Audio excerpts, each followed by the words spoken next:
Another night, another spare fishing. Yan, nakapana ako dyan ng hangit or moriil o kung ano mang tawag dyan sa inyo. Masarap sa ginataan yan. Ang ahas sa dagat pero masarap.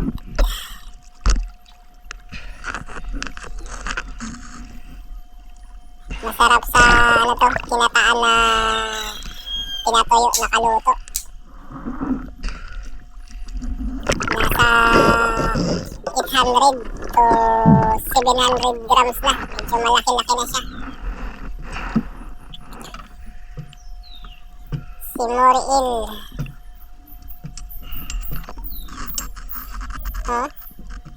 Nagpulupot talaga siya sa pana ko. Kala niya maano niya yung pana ko. Kaya niyang baloktotin. Pero hindi siya nakaobra sa pana ko kasi medyo mataba yung ano niyan, yung bakal. O yung stainless pala. Kaya hindi niya basta-basta na baloktot. Yan po talaga yung ginagawa nila. Parang defense mechanism nila yan. Pag tinatamaan sila ng pana. Para silang python. Pumupulupot. Pero hindi siya nakapalag sa pana ko kasi hindi basta-basta yung pana ko eh.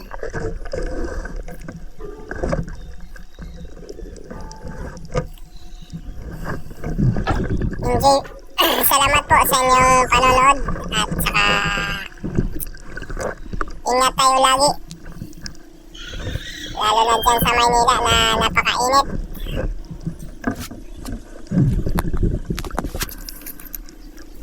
Shout out sa mga subscribers ko.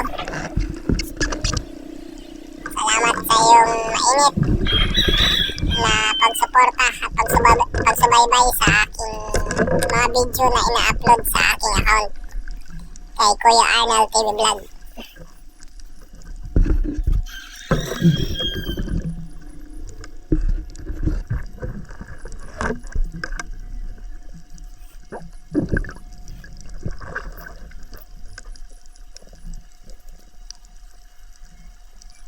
Ang daming shrimps maliliit.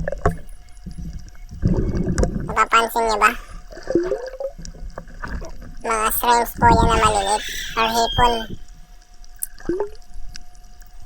Lumalapit talaga yan sila pag sa liwanag. Pag maliwanag po, yan nasisilapitan sila.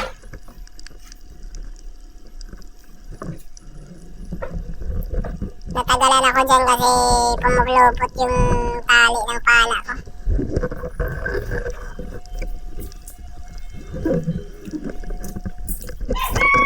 Thank you for watching.